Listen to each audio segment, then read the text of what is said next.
Muito boa noite a todos. Deixa eu pegar esse texto que está no microfone. Sejam todos muito bem-vindos. Espero que todos já estejam aí com o coração quentinho. Eu acho que quando a gente adentra a casa, a gente já é recebido com esse calorzinho gostoso, né? Estava falando isso para os colegas aqui dentro, que eu sou friorenta, então eu cheguei toda agasalhada aqui, mas quando a gente entra e se coloca nessa fraternidade, abraça e a cumprimenta, a gente vai ficando com calor. Já fui fazendo coca, falei que delícia que é esse calor, esse carinho da casa. Então sejam todos muito bem-vindos.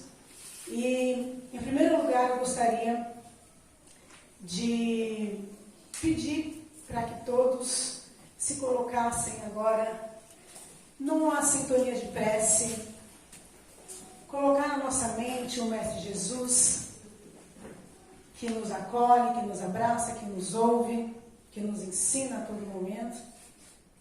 E colocamos também no colo de Jesus as nossas questões, as nossas preocupações e também a nossa gratidão por estarmos aqui, pela oportunidade da partilha, pela busca que viemos, né, no nosso coração, na nossa mente. E façamos todos juntos, com muito amor, a prece do Mestre Jesus. Pai nosso que estais nos céus, santificado seja o vosso nome, venha a nós o vosso reino, seja feita a vossa vontade, assim na terra como nos céus. O pão nosso de cada dia nos dai hoje, perdoai as nossas ofensas, assim como nós perdoamos a quem nos tem ofendido. E não nos deixeis cair em tentações, mas livrai-nos de todos os males. Que assim seja, graças a Deus. Delícia, né? Ainda mais em que eu tinha ido, né? Gostaria também de passar os recados da casa, com muito carinho, com muita gratidão, para quem estiver na sintonia. A casa ainda precisa e tem auxílio, né, aos assistidos. Então, quem estiver na sintonia e quiser doar leite aqui, né, vai ser muito valioso, vai ser importante. Leite achocolatado e fralda geriátrica, tamanho M e extra G, tá? Para aqueles que precisam, que vêm procurar, né, nesse tempinho, nas dificuldades, e quando todo mundo se reúne pode ajudar, é muito bom, né? Isso, e a fralda de leito, importante falar isso, porque tem a outra fralda que é de vestir, né? E a gente aqui precisa da fralda de leito, tá bom? Muito obrigada. Quero falar primeiramente, agradecer a oportunidade de estar aqui, porque essa partilha é principalmente para mim muito valiosa e gratificante. Porque eu sempre gosto de dizer que quando eu chego aqui, eu estou partilhando o Evangelho, principalmente daquilo que serve para mim. Né? Eu acho que quando a gente é convidado a partilhar o verbo daquilo que a gente entendeu do Evangelho de Jesus, essa leitura, ela tem que tocar primeiramente o meu coração. Eu tenho que refletir dentro dessa leitura do que eu estou aprendendo com isso. Aonde eu posso encaixar esse entendimento na minha vida, para minha reforma moral, para minha reforma íntima, para onde eu preciso ajustar em mim para ser melhor para mim e para o outro.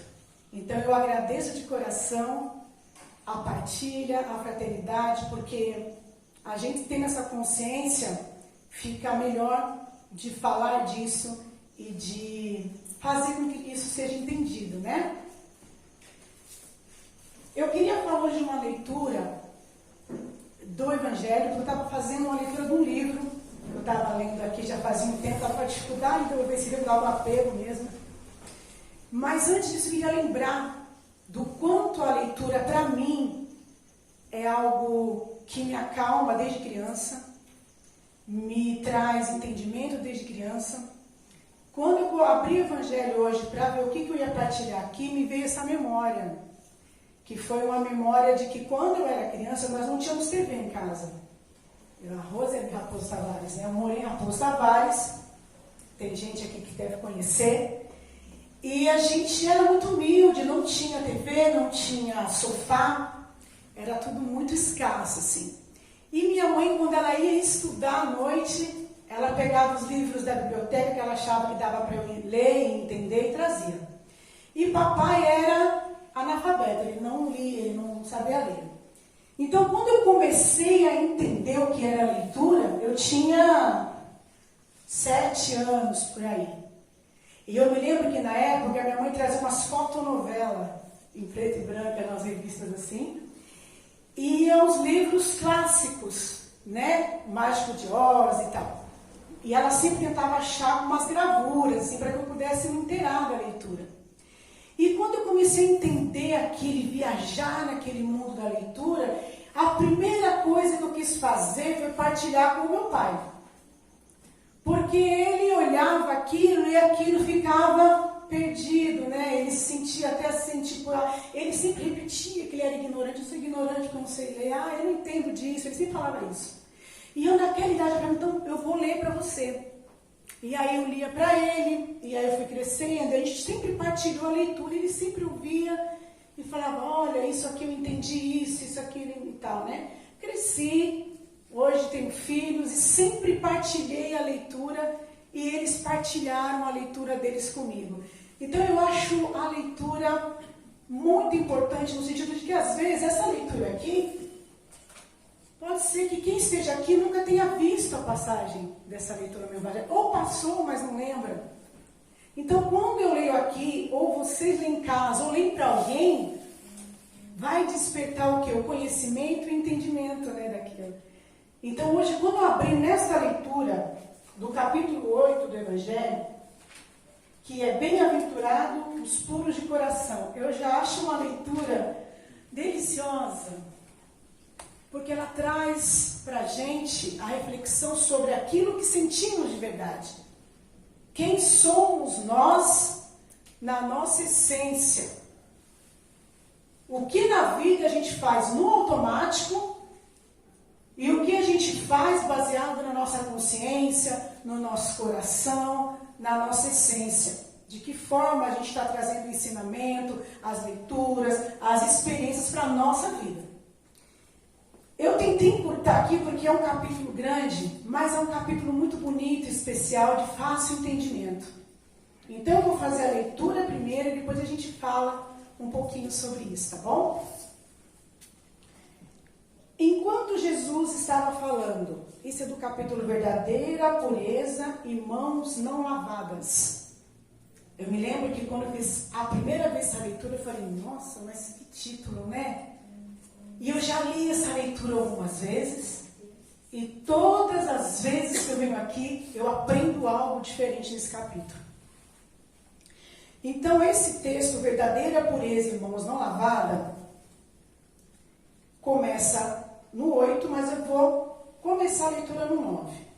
E quando Jesus estava falando, pediu-lhe um fariseu que fosse jantar com ele, e havendo entrado, sentou-se à mesa. E o fariseu começou a discorrer lá consigo mesmo sobre o motivo, porque não se tinha lavado antes de comer.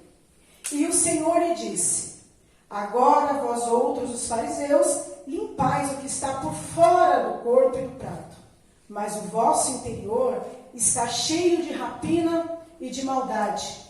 Nécios, quem fez tudo o que está de fora, não fez também o que está de dentro?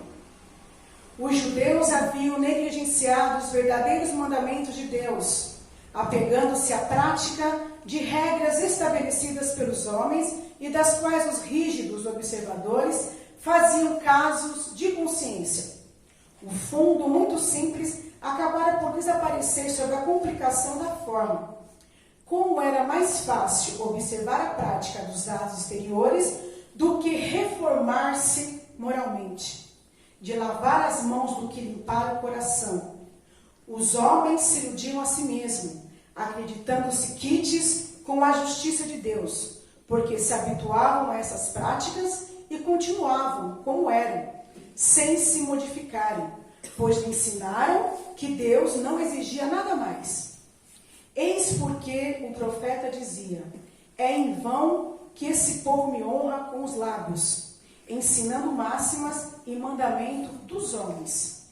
Assim também aconteceu com a doutrina moral do Cristo, que acabou por ser deixada em segundo plano, o que faz que muitos cristãos, à semelhança dos antigos judeus, creiam que a sua salvação está mais assegurada pelas práticas exteriores do que pelas da moral. E é a esses acréscimos que os homens fizeram a lei de Deus, que Jesus se refere quando diz: toda planta que meu Pai não plantou será arrancada pela raiz. A finalidade da religião é conduzir o homem a Deus, mas o homem não chega a Deus enquanto não se fizer perfeito. Toda religião, portanto, que não melhorar o homem, não atinge a sua finalidade. Aquela em que ele pensa poder apoiar-se para fazer o mal, é falsa ou foi falseada no seu início. Esse é o resultado a que chegam todas aquelas que a forma supera o fundo. A crença na eficácia dos símbolos exteriores é nula, quando não impede os assassinos, os adultérios, as expoliações, as calúnias e a prática do mal ao próximo, seja ela qual for. Ela faz supersticiosos, hipócritas e fanáticos, mas não faz homens de bem. Não é suficiente ter as aparências da pureza. É necessário, antes de tudo, ter a pureza de coração. Então a leitura, o que ela nos traz diante disso tudo que foi colocado aqui? Que tudo o que vier na minha boca, na minha mente, na minha vida, nos meus atos, que não esteja alinhado com o que eu sou na minha essência, com os ensinamentos de Jesus, é ilusório. É ilusório. E muitas das vezes nós vivemos assim.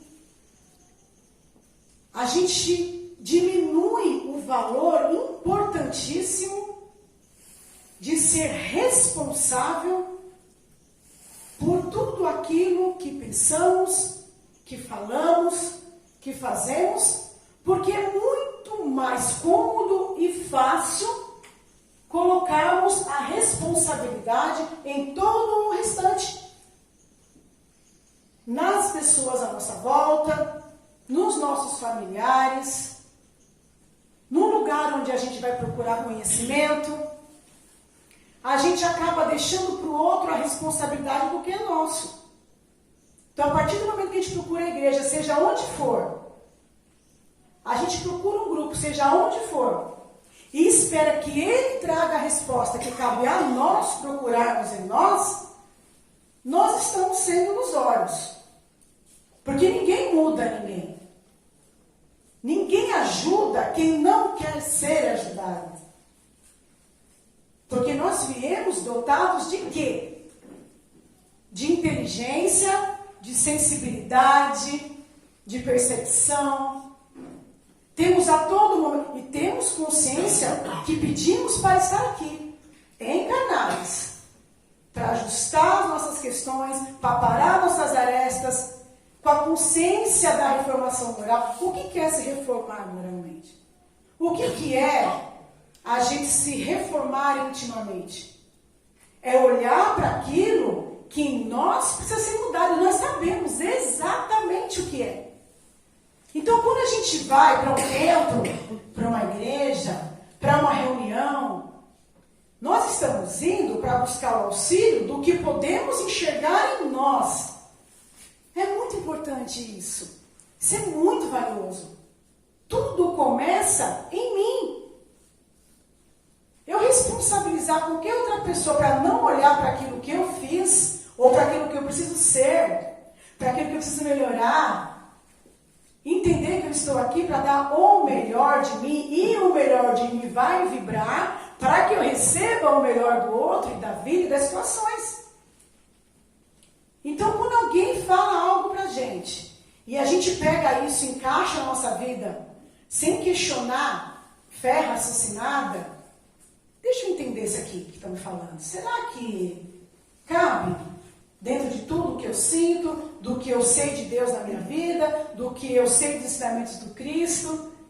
quando eu leio o Evangelho, quando eu faço uma prece, quando algo acontece na minha vida, que aí muitas das vezes também acontece isso, temos que ser muito realistas em relação a isso, que a prece sentida, muitas das vezes, a gente consegue essa conexão quando estamos aonde? Na dificuldade. E está tudo bem. Não vamos ser julgados por isso, porque a dificuldade ensina. O sofrimento ensina. A gente se melhora através do sofrimento.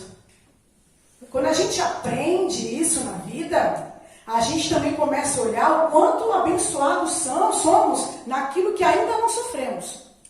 E que às vezes passamos pela vida e não vamos sofrer, com a graça de Deus. E aí a gente começa a olhar para o outro. E quando a gente começa a olhar para o outro, e ver as dores do outro, os desafios do outro, a gente começa também a entender, através da maturidade de olhar e de ler e de entender, que os nossos problemas não são os maiores do mundo. Não estou aqui diminuindo o problema, nem a questão. Cada um de nós temos os nossos desafios. E sabemos o tamanho de cada um deles. Ninguém vai dizer para nós qual é o tamanho da nossa dor, não é? Mas ter a consciência de que todos nós passamos por esse processo é importante. E aí a vida vai ensinando isso. Quando eu começo a olhar para mim, automaticamente o outro me é exemplo. E a leitura, ela fala do que a boca está cheia. Tem um ditado que fala, a boca fala do que o coração está cheio. É engraçado, porque eu sempre bati de frente com esse ditado aí. Porque eu penso assim, mas nem sempre, porque já aconteceu comigo, estou falando de exemplo. A minha boca falava de coisas que não eram do meu coração. Já tiveram essa impressão? Quando a gente está numa roda de conversa, ou enfim, qualquer situação que a gente fala, e fala, nossa, falei demais. Não precisava ter falado isso. Ai, por que eu fui falar? A gente se arrepende, porque a nossa boca está o tempo todo sem trava. A nossa boca veio sem trava. Por que é que vocês acham que a nossa boca veio sem trava? E mais, nós temos 2 ouvidos. Mas quem é que fica batendo ali o dia inteiro? Ó? É a nossa boca. Nosso ouvido fica só quietinho ouvindo e só falando, olha aí. Tem que prestar atenção nisso. Quando a gente pega um ditado, é um exemplo. O ditado é um exemplo do que está aqui, ó. Porque quando eu passo e falo assim, ó, acolhe esse ditado, nossa, já ouviu muito isso. A boca fala do que o coração está cheio. Você está entendendo o que está falando? Você acolhe isso, porque eu não acolho. Nem tudo que eu falo é do meu coração. E isso me faz refletir bastante. Eu penso, nossa, então o que será que eu tenho no meu coração? Porque a leitura fala disso. Que não adianta a gente buscar a palavra, não adianta a gente buscar templo, não adianta a gente buscar Deus nos colocando no outro espelho. Meu coração tem que estar aberto para aquilo que eu estou recebendo, mas fortalecido na fé daquilo que eu sou. Eu sou filho de Deus. Eu sou irmão de Jesus. Jesus é o governador da terra. Logo, eu tenho a centelha divina em mim. Eu sou capaz de refletir na leitura que vem para mim. Eu sou capaz de refletir no que trazem para mim, nas situações, nos lugares. E ver o que é que eu vou filtrar, o que eu acho que condiz, no que aquilo vai me servir para melhorar, do que a minha boca vai servir. Os meus atos vão servir de acordo com a minha consciência? Eu estou em paz com as minhas atitudes? Ou eu tenho conflito quando eu vou deitar lá no travesseiro, quando ninguém está me olhando? E mais uma vez com esse ditado que meu pai falava já, eu já ouvia, né? Que entre um dia e outro tem a noite e um travesseiro no meio. Eu cresci ouvindo isso aí. E eu no começo não entendi, mas como assim, né? Um dia e depois o que a vida faz? As experiências. É para a gente entender as parábolas do Cristo no Evangelho. Porque o Evangelho segundo o Espiritismo, ele traz tudo tão explicadinho que a gente só não entende se a gente não tiver na sintonia. Porque tudo é sintonia e intenção. intenção. Cada um de nós que chegamos aqui, nós temos a intenção de algo, não é? Na nossa vida é assim. Então, entender o que o Cristo deixou, o que Ele nos trouxe, é estar na sintonia. E essas parábolas de Jesus, os ditados da vida, com o tempo a gente vai aprendendo quando a gente começa a passar por situações. Então, quando eu peguei lá o ditado do a boca fala que o coração está cheio, eu levei para o ditado de entre um dia e outro existe a noite no meio, foi porque eu parei lá no travesseiro para refletir sobre o que minha boca estava falando e o que o meu coração estava sentindo. Eu falei, nossa, mas eu não concordo então com isso. Porque muitas vezes a minha boca fala de coisas que meu coração não sente. E aí eu falei, tá, e o que eu faço com isso? Comecei a me sentir mal. Porque eu falei, meu Deus, ou eu preciso dar uma trava na minha boca, ou eu preciso ir lá visitar meu coração, né? Alguma coisa aí não está ornando. Então a gente tem que colocar as coisas nessa harmonia, de saber o que a nossa boca fala, e que ela fale o que vem do nosso coração, da nossa essência, dos filhos de Deus que nós somos. E quando eu falo da boca, não é só do falar, do verbo, é da verdade que esse verbo traz, a verdade dos meus atos, a verdade que eu quero transmitir. Qual é a verdade? A minha verdade que eu quero passar para o outro. Vou falar das coisas sem sentido, sem sentir? Vou sentir sem poder falar do que eu estou sentindo? Que sentido tem? Não é verdade? Porque eu sou mente, sentimento, energia. Eu sou espírito encarnado. Eu tenho sensibilidades. Eu sou dotado da sensibilidade de perceber, de ouvir, de sonhar, de sentir, de me alegrar, de interpretar as coisas como o livre-arbítrio. Isso aí já é algo maravilhoso. Eu tenho o livre-arbítrio de ser o que eu quiser ser. Eu posso estar no círculo X, no trabalho Y. Vai ser sempre me dada a oportunidade de ser o que eu quiser ser. O que eu vou fazer com isso? Eu vou viver a minha vida no automático? Ou sendo o que o outro é? Desejando o que o outro tem? Infeliz porque o outro me fez? Eu vou viver nisso? Ou eu vou viver, nossa, se eu tenho oportunidade de ser isso, e se eu sou filho de Deus, vivo também em espírito, sou intuído, tenho inteligência. Gente, vamos fazer bom proveito disso. Agradecer por essa oportunidade. E se reformar. Olhar com verdade para aquilo que precisa ser melhorado em nós. Isso é todo dia. Então, quando a gente lê esse trecho do Evangelho, a gente traz esse entendimento aqui. De que a nossa boca tem que falar sim do que o nosso coração está cheio. Que eu tenho que buscar o melhor no outro. Porque eu vou saber qual é o melhor do outro, qual é o melhor do lugar que eu estou indo, o que eu posso absorver das pessoas, das situações, porque eu tenho livre-arbítrio, que eu use para o melhor em mim. A nossa boca está aqui para falar do que é bom, para partilhar, sabe, para trazer amor. A palavra cura. Falamos disso aqui na reunião atrás, que é tão gostoso e tão gratificante quando alguém chega para a gente e fala assim, todos já passaram por isso. Eu tenho certeza que todos já passaram por isso. Nossa, você me falou algo que me fez pensar. Nossa, aquele dia eu encontrei com você e eu estava assim, encontrei com você e me senti melhor. É tão bom ouvir isso. Do que, nossa, não gostei do que você me falou. Tudo bem que tem a nossos amargores também, né? Mas estamos falando do que é consciência aqui, porque nós somos consciência. Então que a nossa boca esteja pronta para acolher, para ver no outro o que ele tem de bom.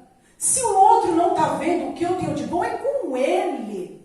Ele vai ter que, como estamos aqui, refletir sobre isso. Eu não preciso trazer o que é do outro para mim, quando isso eu sei que está fora daquilo que eu estou aprendendo, daquilo que eu trago para a minha vida, daquilo que me faz bem. Eu tenho que partilhar de consciência, de sentimento, de coração, de energia, porque eu posso vibrar alto. Eu posso elogiar. Se eu estou achando que isso é falsidade, também é com ele. Mas é tão bom falar, nossa, como você está bem, como você é bonita, como esse seu casaco aqui está legal hoje, como é bom ouvir você, como é bom ser seu amigo, como é bom estar casado com você, passar pelas experiências juntos. Qual é o medo de falar para o outro que ele é bom, que ele é importante na nossa vida, que ele faz bem, que você sente amor e gratidão por aquela amizade, por aquele relacionamento, por aquele casamento? Ou, nossa, vamos falar sobre isso aqui? Se você não concorda, vamos falar sobre?